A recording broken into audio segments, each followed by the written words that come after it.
Welcome to Revolutionize Your Retirement Radio, bringing you insights and strategies to help you create a magnificent and fulfilling second half of life.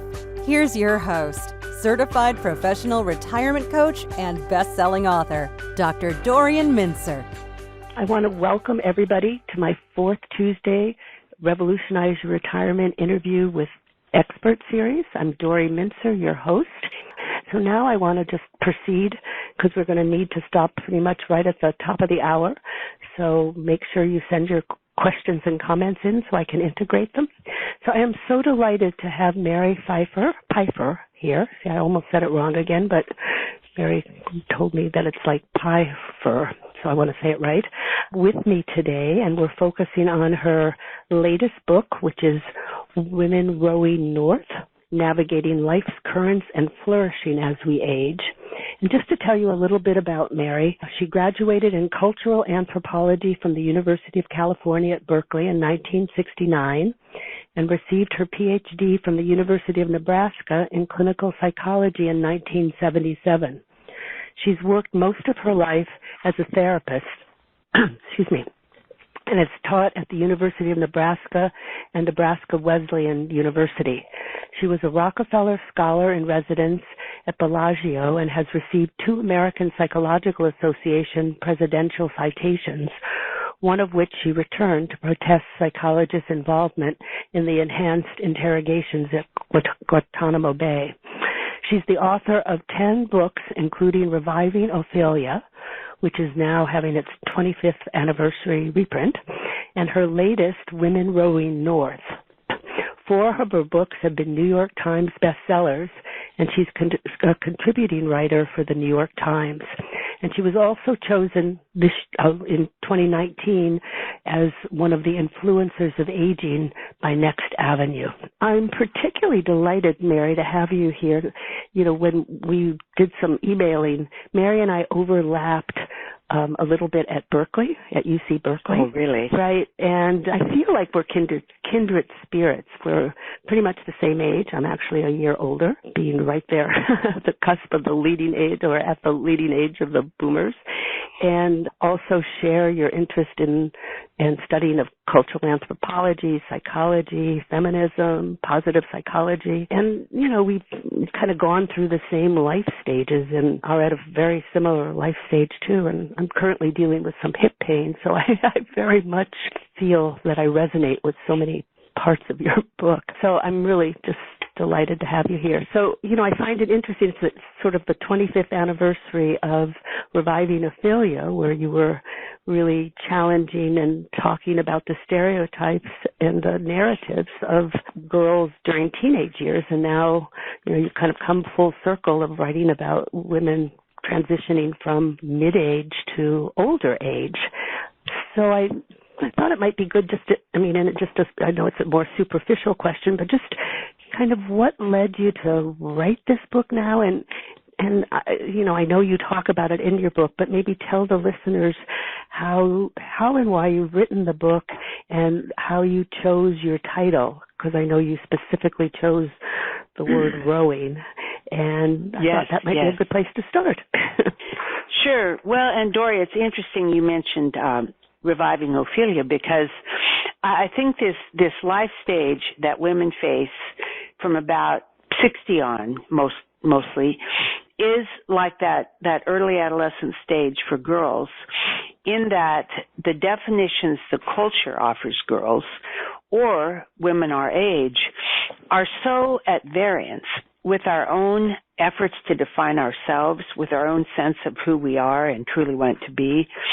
So, for example, one thing I discovered when I was writing this book about older women, I chose the topic because I always try to read and write about what I most want to learn to know.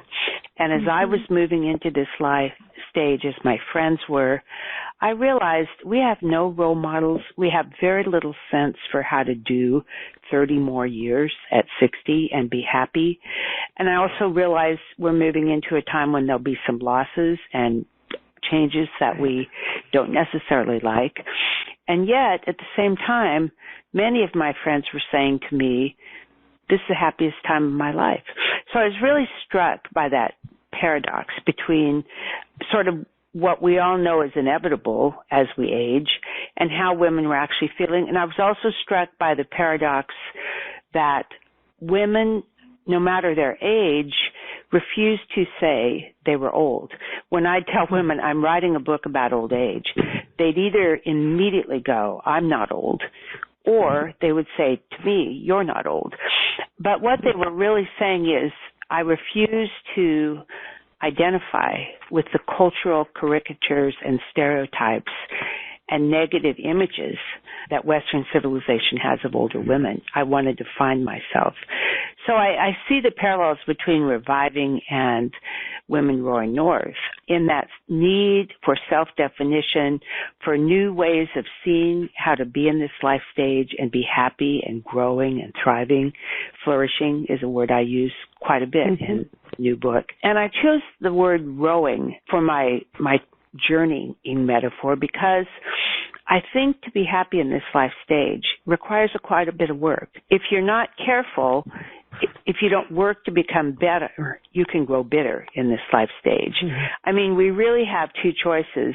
We can transform ourselves into bigger people with more interests and more empathy and more zest for the moment, or we can grow stagnant and bitter. And so I wanted to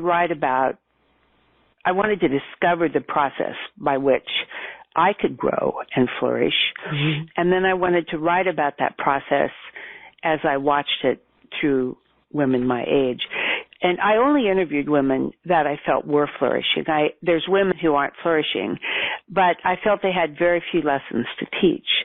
So I deliberately chose women to interview from all over the country who I thought had a lesson for us in terms of how they were managed to cope with whatever difficult situation they were in and still be happy. And let me just mention one thing about the structure of your book, again, for people who haven't read it, and I want to just encourage people.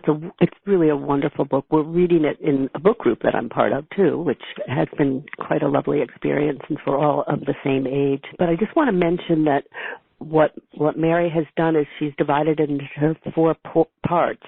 The first is about all sort of what you're talking about now, the challenges of aging, the ageism, internalized ageism, caregiving, loss, loneliness.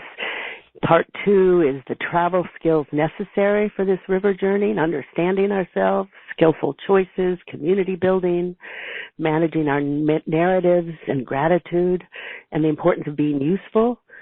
Part 3, kind of the lifeboat, the importance of long-term loving relationships, whether it be a partner, spouse, family, friends, and the importance really of women friends for women, and the need to be interdependent. And in Part 4, the rewards, sort of as you're talking about too, of the life stage, authenticity, enhanced perspective, and bliss. And I just wanted to mention the structure because I think it's just helpful for people to have a sense of, how you've approached it. And also, as you say, you've interviewed women who have sort of done well and consider themselves happy, and there are 4 women you followed. And I know during this interview I'm going to ask you to tell us more about them. But one of the questions that actually came from my book group is, since you said and I think it's true, we want to learn more about what we need to learn.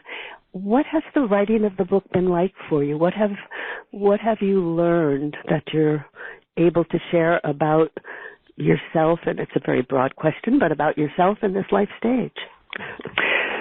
Well, first of all, the first thing I learned was interviewing women and talking to women was how resilient they were. And I just heard story after story of beautiful moments of coping. And so one of the things I picked up quite early was the idea that gratitude is a survival skill, and that the more women are suffering, the more likely they are to have really deep survival skills.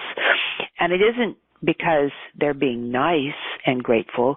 It's because gratitude is what pulls them out of despair. And so, for example, one of the women I interviewed for the book has a very serious disease, and she's wheelchair wheelchair bound and can't use her hands very well and just had a lot of difficulty navigating. She also happens to be very poor. And yet, when I went to see her, she ended up being the example I used of gratitude in the chapter on gratitude, because she was just grateful for everything. I take her lunch about once a month, and last time I took her lunch, I told my husband, now I know Sally's going to like this lunch. And Jim goes, well, how do you know? And I said, because I've never taken her lunch that she didn't just say, oh, this is just what I wanted to eat today. And so I learned that the relationship between suffering and gratitude is much more complicated than I thought. And that, in fact, the most grateful people tend to be people who have used gratitude to climb out of despair, and they've become experts at gratitude. About myself, I would say that I've really benefited from what I put together. Like, for example, there's a chapter on building a good day and the elements of a good day. And there's a lot of aspects of that, but one of them is having just comforting rituals and routines in a day that you can look forward to every morning, no matter what's going on with your life. And I've built more of those really simple little routines in my day. For example, I sit up and drink some coffee and just watch.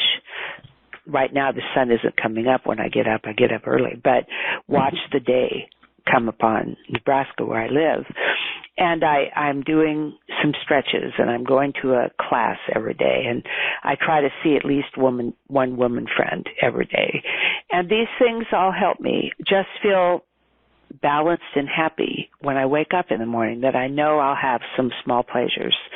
And certainly one tool that I had before I wrote this book, but I've seen it evidenced in so many other women that are resilient, is this ability, no matter what situation we're in, to look for something beautiful. One of the things that I learned to do writing this book was called looking for evidence of love in the universe, where as I move around the world, I just am looking for any sign of love and connection, attachment, deep attachment between people. And if I see it, I stop and look at it a second, and then I make a mental photograph of it. I bracket it with a little frame and just take a mental photo, because to me, as a psychologist and a mother and a daughter, the idea of attachment is one of the most beautiful ideas in the human race. And so just seeing attachment is something that gives me joy. I actually learned a lot from writing this book about how to frame the experience of growing older in positive ways. And again, since I'll be growing older until I'm gone, I think it was a useful time for me to spend working this out. And I've also heard from a lot of women that the book has been helpful to them, which is, of course, for any writer, a wonderful experience. One just housekeeping thing, a question came up. Somebody's mentioned that the broadcast keeps going in and out, unable to hear.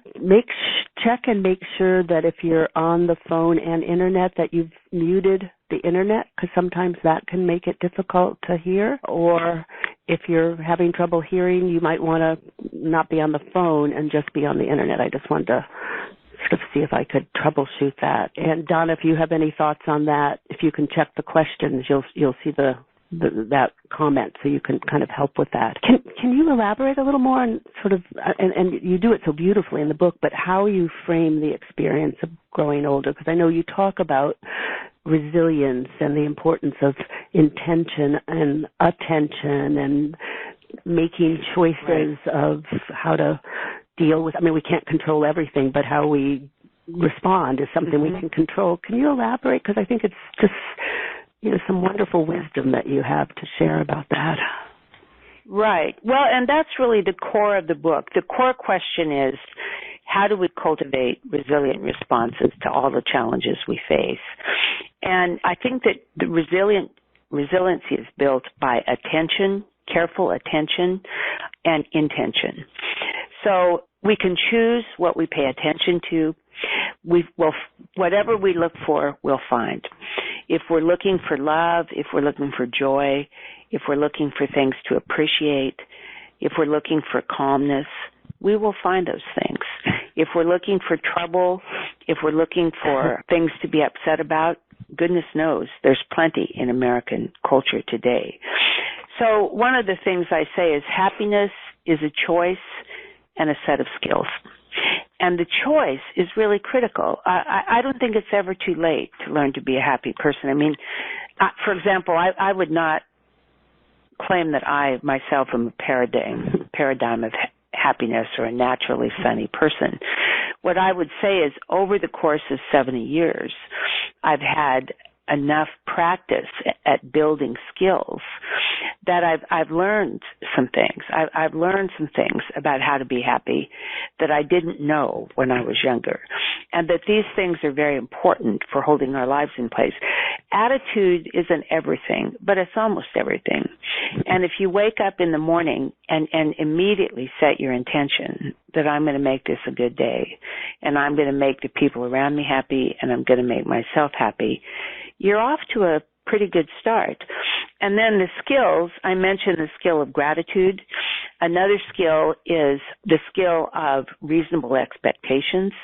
For example, if we expect that our adult children are going to want to hear all of our opinions about how they read their lives, we're probably going to be pretty unhappy people, and we aren't going to have very good relationships with those children. My Aunt Grace was a very wise woman and a contented woman. Nobody gets to be happy all the time in any life stage, and especially as we age, life's sorrows and joys are just as intermingled as sea salt and water. I mean, we're constantly dealing with both. But one of the things my Aunt Grace said as she got older was, I get what I want, but I know what to want. And so that is really an important part of happiness, is just setting reasonable expectations. Also an important aspect is noticing our own contentment. Last night I just happened to have a stir fry that my husband helped me cut up, and we ended up sitting and we heard some foxes, sitting and listening for those foxes and watching for them, and then watching a good television program. And at the end of the night I remember just thinking, well, you know, I'm really happy. This has just really been a good night. And that is something I didn't learn to do until I wrote this book. This simple thing of observing and marking my own contentment when I was aware of it. So I write about a lot of life skills, but another one, by the way, is humor. And I'll tell you a little story about humor. I was talking to my friend Eve about her mother, Yolanda, and her mother had died recently. She'd been a woman who never used any kind of drugs. She went to the doctor to have Eve, and that's the only time she ever went to a doctor. She never even would take an aspirin or anything like that.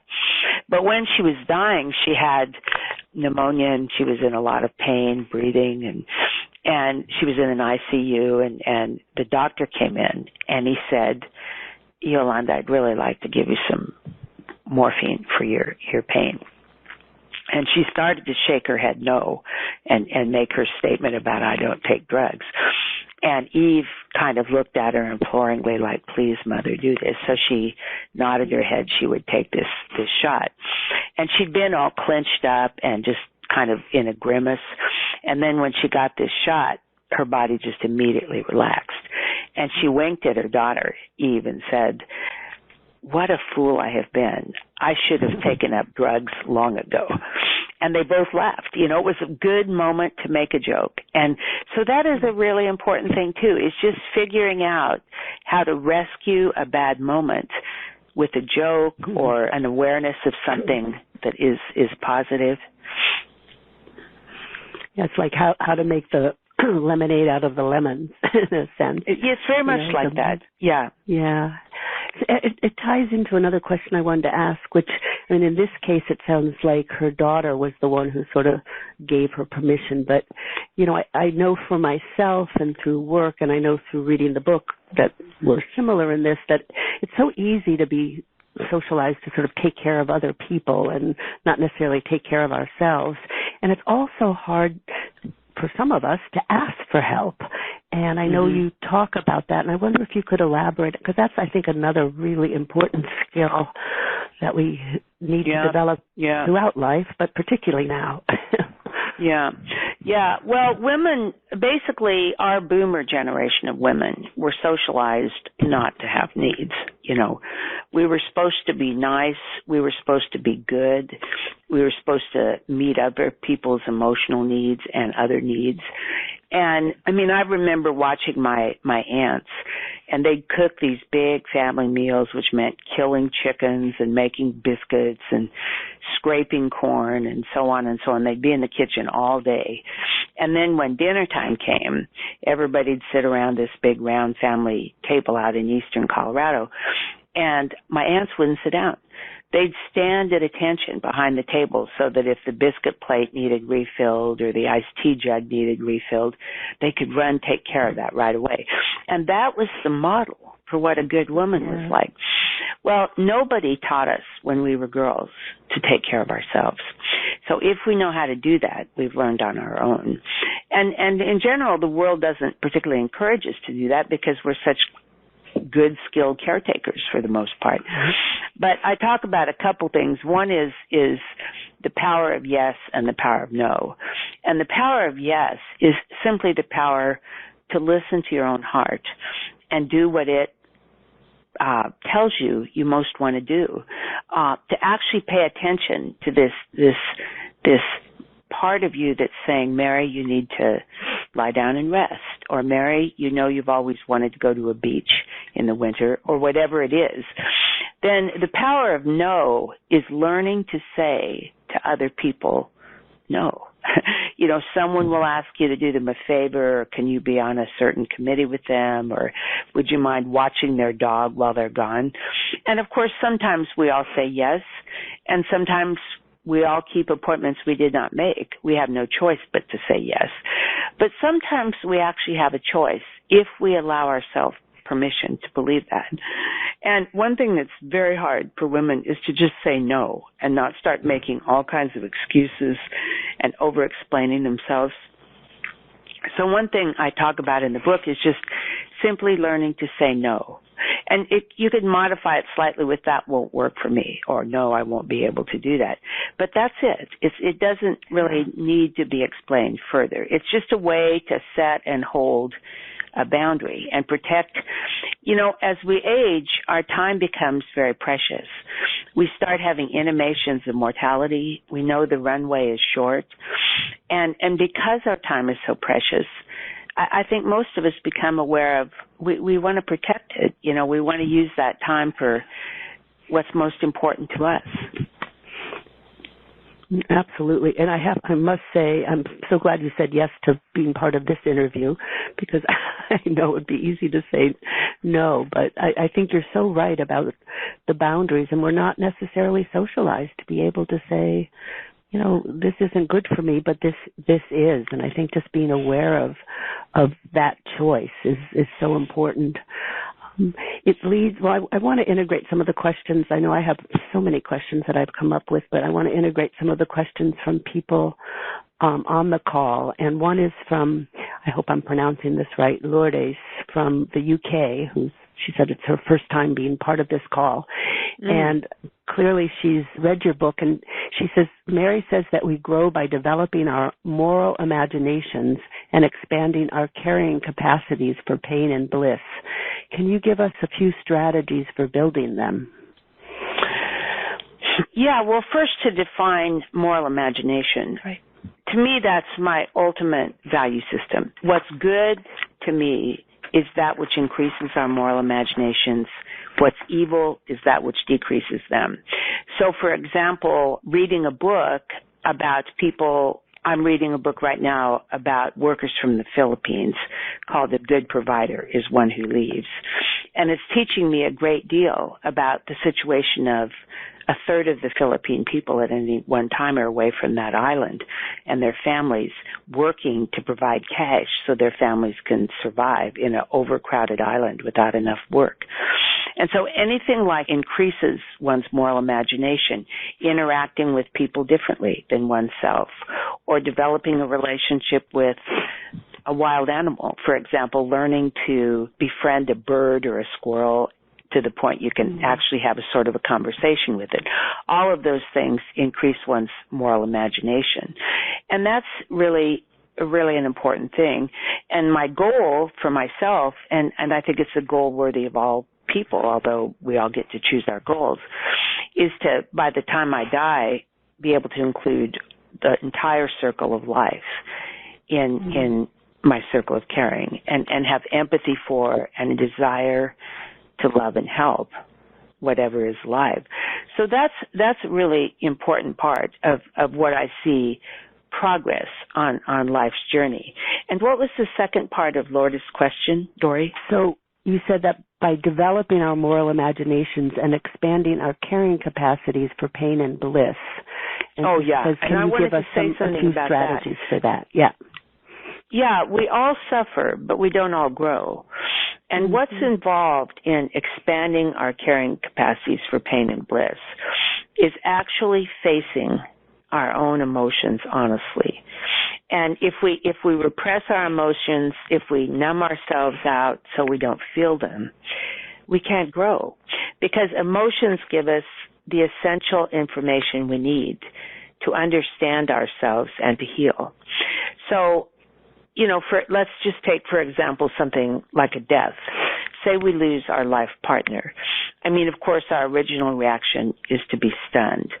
And then there's a time when our hearts are just filled with grief and we're barely walking. We're so grief-stricken. But then after that, there's a time when we're honestly allowing that grief in, feeling that grief, exploring it, trying to figure out how to accommodate that grief and move forward to a different position.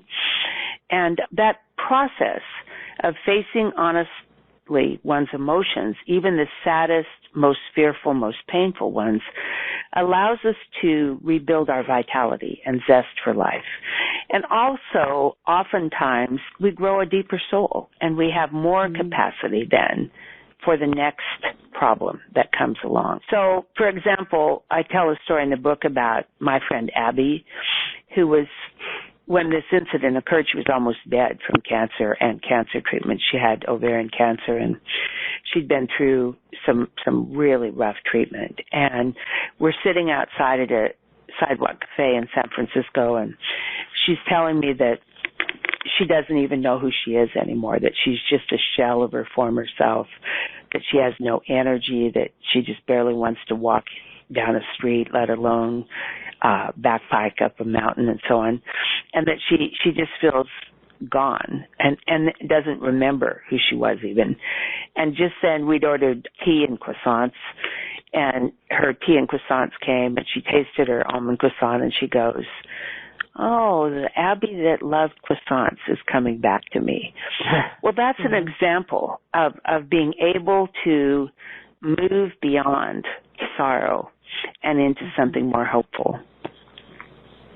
That's a lovely example. And you have some others in the book, too, and they are quite lovely. So I want to still keep incorporating some questions from some listeners. Joanne from Massachusetts wants to know more about the role of spirituality in the women that you are talking about in engendering gratitude, connection, and positive engagement. Mm-hmm. And she says, another way to ask this question is, did you find a connection between spirituality, however defined, and resilience? That's an excellent question. It's hard for me to answer because it's a big question and I haven't thought about it. I will say that depending how loosely you define spirituality, the women I felt that were almost without a question, every woman I talked to felt deeply connected to something much larger than herself. Whether it was, I interviewed a Native woman who felt very connected to the earth and also her long line of ancestors.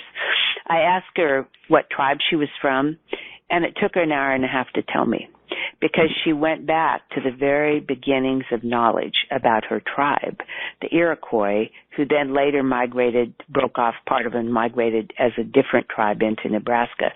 She was very connected to 300 years of stories about her people. And so that was one form of spirituality, of course. Many of the women I talked to would have said their deepest spiritual connection was to the natural world or to their families. There were quite a few Christians I interviewed who felt that grace and the concept of a loving universe was critical to their sense of safety in the world. I myself am a Buddhist, and for me, it's great comfort to feel a deep sense of interconnection with other people. And you know, the Buddhists don't really believe there's a separate self. They really believe we all share one immense human heart. And that may be another way to talk about moral imagination, is just realizing that we human beings have a gamut of emotions that we all share, no matter rich or poor, no matter whether we live in South Africa or Alaska or Nebraska or Boston. We all share the same gamut of emotions. And as a therapist and someone who's interviewed hundreds of people over the years for books, one of the things I've become more convinced of as I move through my life is how true it is that we're all part of one immense human heart. And for me, I guess I would say that's a spiritual belief as well as a realistic interpretation of the world as I see it. And you also elaborate about that in the book, too, about the importance of interconnectedness and community. And one of the points that you make, you know, that maybe you can comment on now is, you know, that as we get older, we tend to spend more time alone, that there's a difference between loneliness and solitude. And maybe you could speak to that, because we know that loneliness and disconnection is really a killer and is just dreadful. But absolutely. Maybe speak to that. Well, a couple things about that. You know, a lot of people say older people are lonelier. And what I think they're looking at is there's some statistics that came out that I'm actually getting ready to write an op-ed on Women Roy North for the New York Times, because the paperback's coming out, so my editors requested that I do that. So I just was looking at all that loneliness this morning, research before you called, and when we're in our 40s, we spend about 70-80% of time with other people, whether it's at work or we have children at home or a partner.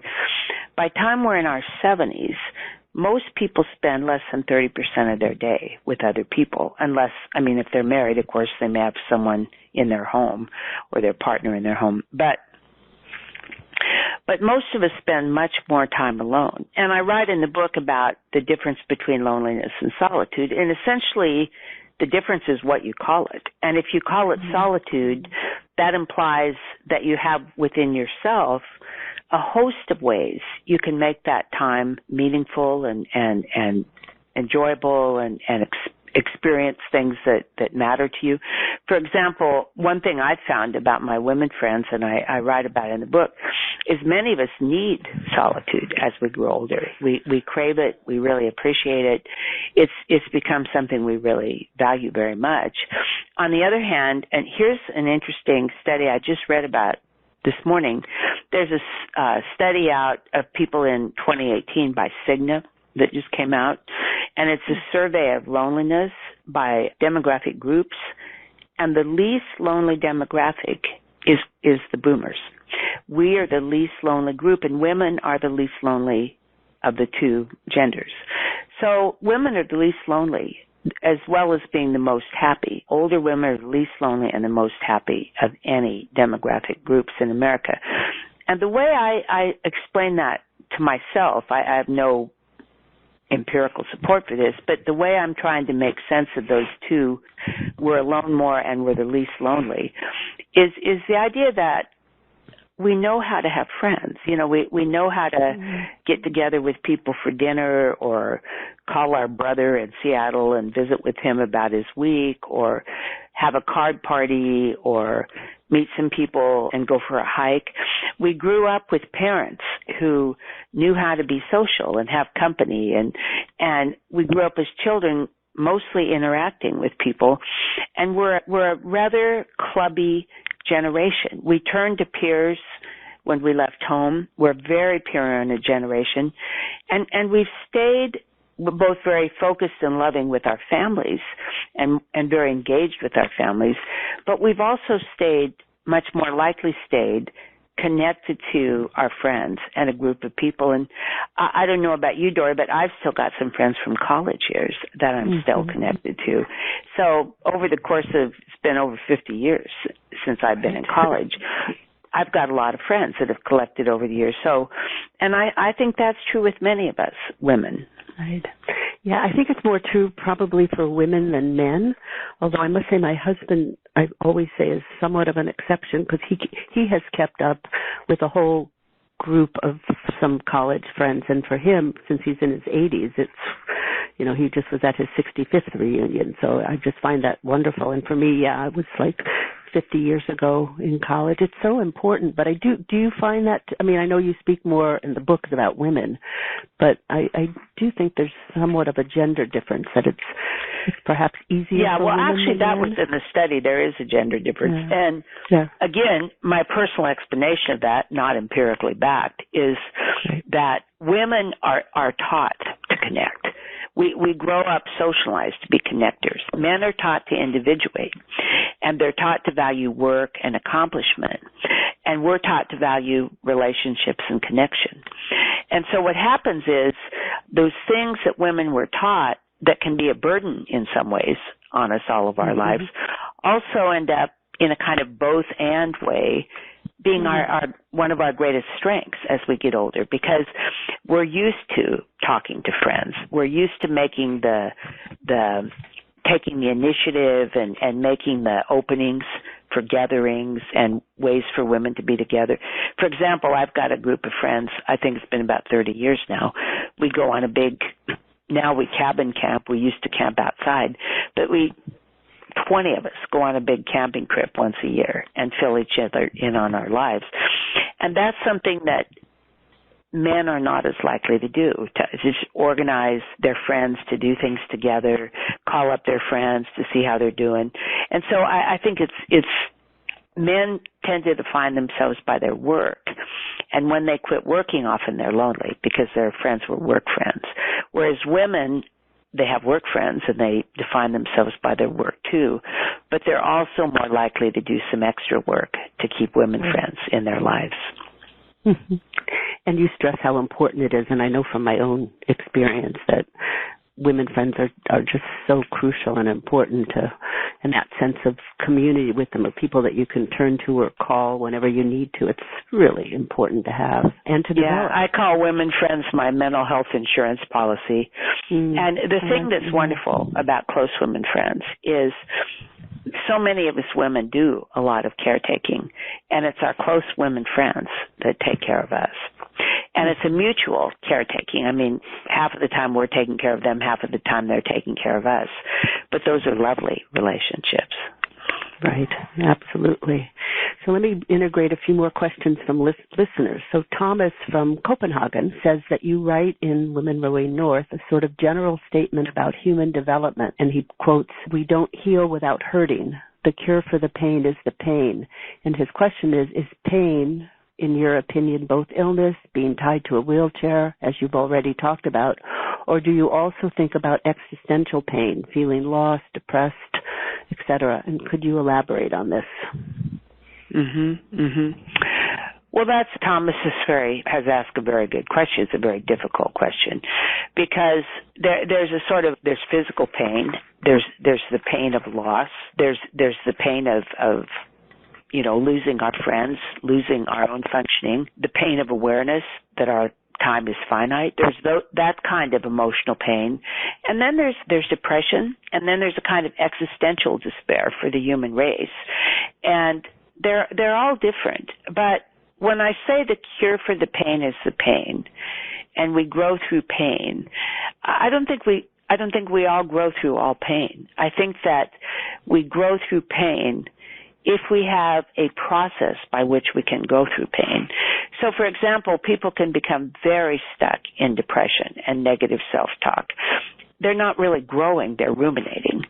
And unless they figure out a process to take that kind of suffering and rejigger it into something better and green, they'll continue to suffer. Likewise, there's people that have a great deal of pain and suffering that don't seem to grow at all, except they maybe get bitter and sullen and more depressed.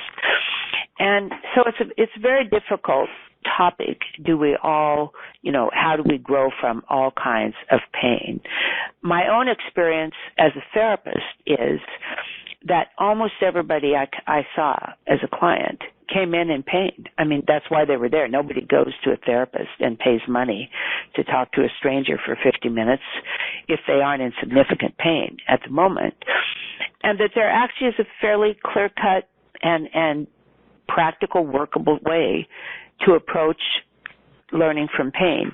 The other thing I've noticed is people who appear to have never suffered, who've had, of course we all suffer, but their suffering compared to most people appears to be minor. They're good looking and rich and had wonderful parents and were popular and athletic and so on, and their lives have been kind of golden. People that have never suffered become insufferable at some point, because I really do think that suffering is necessary for the development of empathy.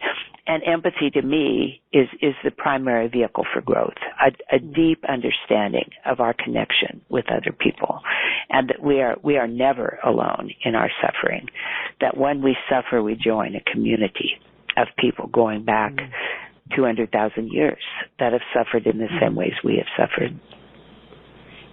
Well, it sounds like that's so important, and part of, I think, one of the important premises of your book too, of that connecting with others, that that sense of the generations of empathy and community and being connected, just sort of as you said before. I just think it's such an important underscoring of your book that makes it really special. Yeah, well, just a small example of that, because if we don't watch out, this can sound abstract, and it can also sound a little Pollyanna-ish. And what I want to give is just a very specific example of what I mean, of empathy and sort of actions that come from suffering that result in something good. So I have a casual friend, and her husband's a musician like mine. And last Friday night, just very last minute, we decided to go hear her husband play at a coffee house. So when we got there, the coffee house wasn't very crowded, and my friend was sitting alone. And when I sat down, she told me that her mother was in hospice and probably going to die that night, that she'd been with her all day, and the nurses had told her to leave and take a break, but that they'd probably be calling her back any time to come be with her mother.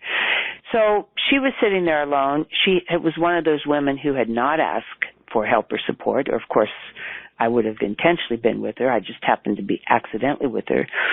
And her husband was playing music, Celtic music, and trying to play her mother's favorite songs and her favorite songs. Mm-hmm. But just instinctively, without even thinking about it, I just held her hand all through the concert. Her mother's dying. I bet she needs someone to hold her hand. And it was good for both of us. I mean, it helped me remember my own suffering when my mother died.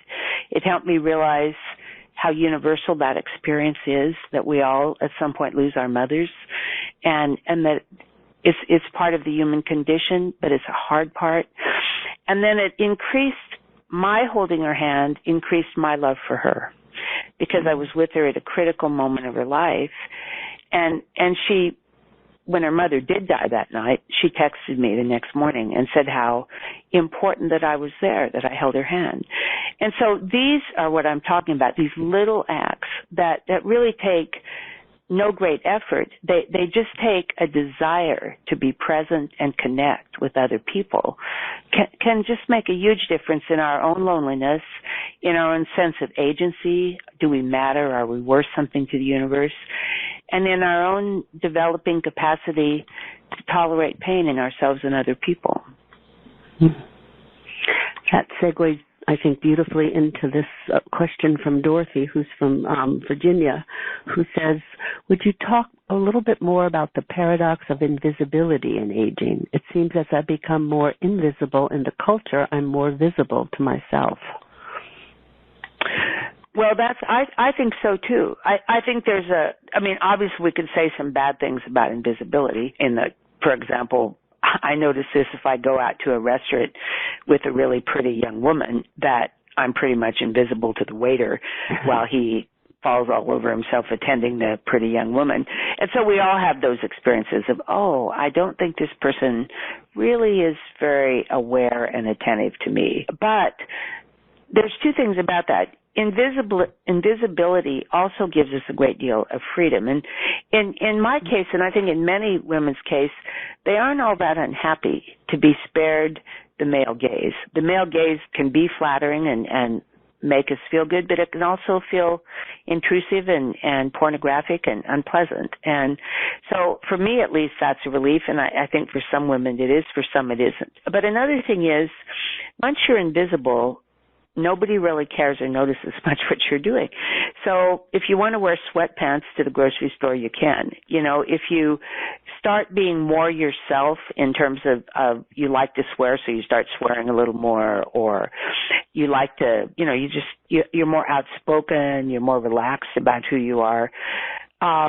Really, in general, that won't make much difference because to many people, you're invisible. So I think it makes life a little bit more free and fun. And then the other thing is, it's true that when we look inwards for definition, because the culture is no longer working so hard to define us wherever we are, that's when we do find our true selves. So with Reviving Ophelia, I wrote about the importance of girls going inwards and asking themselves questions to build a true self and paying attention to their own hearts. And there's a theme of that in Women Roaring North too, that we really have the freedom to explore what is it we truly want and also grow into our whole authentic selves. We become more of who we always are and wanted to be. Mm-hmm. Mm-hmm. Which is becoming less diminished in a sense. I mean, that's part of what you say so nicely in the book too, that we aren't, as an older woman, just more of a diminished self, but we have a chance to grow more into our very real, authentic, visible self that trusts us, just like your beautiful example of holding this woman's hand, trusting, our intuition and our connection with other people and not being afraid of, my God, how's somebody going to judge me? Right. Two things about that. One is we aren't invisible to the people who love us. And those are the people who really start to matter at our age, is the people who love us, whoever they are. And the other thing that just really bothers me a little bit is when women my age say, I just won't wear a swimsuit. And it's like I'm in a rec center where women are pretty comfortable wearing swimsuits and they walk around naked or in their underwear in the dressing room, and we all go to water aerobics together, and none of us have perfect or beautiful bodies, and some of us have bodies that are, pretty overweight or pretty old and saggy or whatever. And for me, it's been such a joy to be around women who don't apologize for their bodies and who just enjoy being together in a swimming pool splashing around or swimming laps or whatever. And so whenever I hear women say, I won't wear a swimsuit, I always feel sad for them that by continuing to think what they look like in a swimsuit matters to the world, they diminish their own opportunities to enjoy themselves. Well, and it's internalizing those ageist kind of That's notions. Right. And, and I think internalized ageism is such a difficult thing because sometimes we're not even aware we're doing it when we're doing it. Right. And I think for many women, this is one of the chapters in Women Roaring North. Ageism is a worse problem than aging. The things we tell ourselves, the way we restrict ourselves, the way the culture treats us, is actually a worse problem than aging itself. And for some reason this week, I've heard 2 or 3 mother-in-law jokes.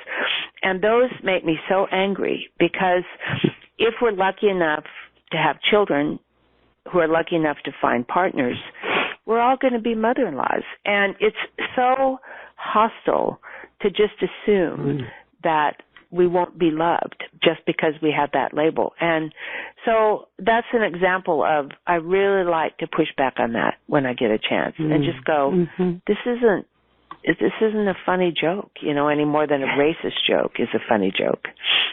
Right. No, that's important to underscore that. Absolutely. So let's see. Chris from Lancaster, the person who has the group of people meeting together to listen, she says, how might we, as a handful of mature women, take a next step from this call to support one another and row together? And she says, note, this question was collaboratively crafted by a handful of mature women gathered together to listen to this interview. Well, first of all, Chris, I would say you're already on your way. You have a group of women that have gathered together, and that's one of the most important things. And whether that is a book club or whether that's a writing group, whether that's a group that likes to go on walks together or have slumber parties or get together for coffee, it doesn't matter. One of the things I think is really important with old friends or with groups is that in those groups, you pick topics conversationally that encourage you to grow and explore your lives. Like, for example, one topic, I was at a holiday dinner this year, and the host introduced a very good conversational topic, which was, what would you like to grow? What would you like to learn? How would you like to grow in 2020? Well, that's a good topic. And then if people are talking that way, if they're talking about, ways they want to change up their life, ways they want to improve their skills for, say, building a good day, you can have support around that. And also, I think there's a lot to just be said for joy. Just figuring out ways to get with women friends and be happy. I had a friend whose husband died last year, and our women group of friends did the funeral. One of us sang, I did the eulogy, another one read love poetry that the wife had written for her husband before he died. And women friends can really build these wonderful shelter belts for each other that help everyone in that shelter belt feel comforted and protected in the years ahead. I like that concept, shelter belt. I think that's nice. So I have from a number of people, Joan from Menlo, California, and there are others, but who just say, I loved your book and try to incorporate some of the wisdom in it in my life. And she was, from California, went to UC Berkeley also, certified retirement coach, and just that your books have helped her in the raising of her children. Thank you. And herself at this stage of life. Penny from New York says, you speak of solitude and the value of this. However, you also speak of the importance of friends and of being connected. And her question is it that you need to have both? Oh, sure. Yeah. Everything is both and. We both know we want to be connected to other people, and most of us want solitude. Absolutely. Right. And I think the part of what you've been talking about is and it's tied into how to say yes and how to say no. So we can figure out how to have those boundaries and how to develop that. I want to honor that we're at pretty much the top of the hour, and it's so hard to pick questions, but I think I'm going to pick Chris from Lancaster, who has a group of people there, because sending her a copy of the book might be a great way to get this group of women maybe developing a book group around it. So I think, Chris, you're the winner. So if you send me your address or post it here so that I have it, I will be able to get it to Mary, and she'll be able to send it. But a delight having you here and to be able to talk with you. And I just wonder if, what would be a final takeaway? I had a whole list of questions for you, but there's never enough time. But I think you've said so many beautiful things. There was one, if I could just say one other thing, because I know you say there haven't been role models, but I think there have been. You're one of them. Other people are role models. Plus, the quotes you have are all from women, and many of them are, for example, from Eleanor Roosevelt, who, so I wonder if you could I love Eleanor Roosevelt. Yeah, and of course, she's a wonderful role model, and I don't want to minimize my grandmothers, my aunts, they were powerful role models to me, and they were wonderful women, and I learned so many lessons from them. What I really meant was role model in a more limited sense, in that never before in the history of the world has there been a large demographic group of women who came of age. We came of age in the 60s when women's rights became a big issue. And we've been an assertive group of women who are also going to live much longer than any generation of women has ever lived. And so the ways that our grandmothers lived their lives as they aged, or our mothers, those aren't very good prototypes for us. We're going to likely live much longer, be healthier, and as everyone knows, we have a very different kind of world to deal with than even our mothers did 30 years ago. That is very true. So thank you for clarifying that. So what would be your final comments that you'd like to make, or final takeaway as we say goodbye this afternoon? Well, the final chapter of the book is called Northern Lights. And I really think that one of the greatest blessings of this life stage is that because we slow down, because we have better skills for staying present and being grateful, we're really primed for bliss. And one of the things that has happened to me much more as I've aged, and other women talk about this too, is we just have these moments when the universe just seems filled with grace and love, and we're utterly present and utterly awestruck by the beauty of something or the joy of something. And it may be something very simple, like just looking over at our partner's face and realizing how much we love that person. Or it may be something very complicated, like driving out to hear the sandhill cranes on their crane migration through Nebraska, and lying under the stars and having those beautiful cranes fly between us and the moon, and just realizing how extraordinary it is that we can be there for that moment. But we have a greater capacity for awe and bliss as we open ourselves up to all that is happening to us and take it in and grow from it. So it's a wonderful life stage. I agree, it is. And so Tom from Copenhagen just adds, and I just want to say, he says, I love your story also about the cactus with the pears and thorns. And he says, thank you for a wonderful book. That's true. That was when you were... Thank you, Tom. Yeah, that's a beautiful place. Maybe this will get people into saying, I need to go read that book.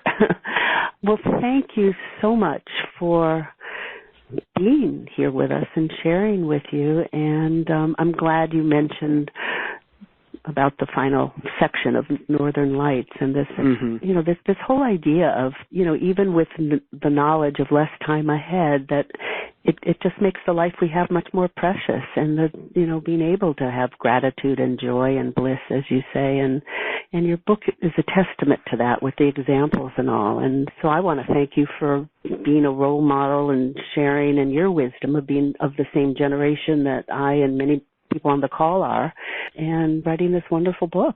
And thank you all for being here, and thanks again, Mary, for being my guest. Take care. You've been listening to Revolutionize Your Retirement Radio with Dr. Dorian Mintzer. To learn more about the resources mentioned on today's show, listen to past episodes, or download our free retirement transition guide, visit revolutionizeyourretirementradio.com.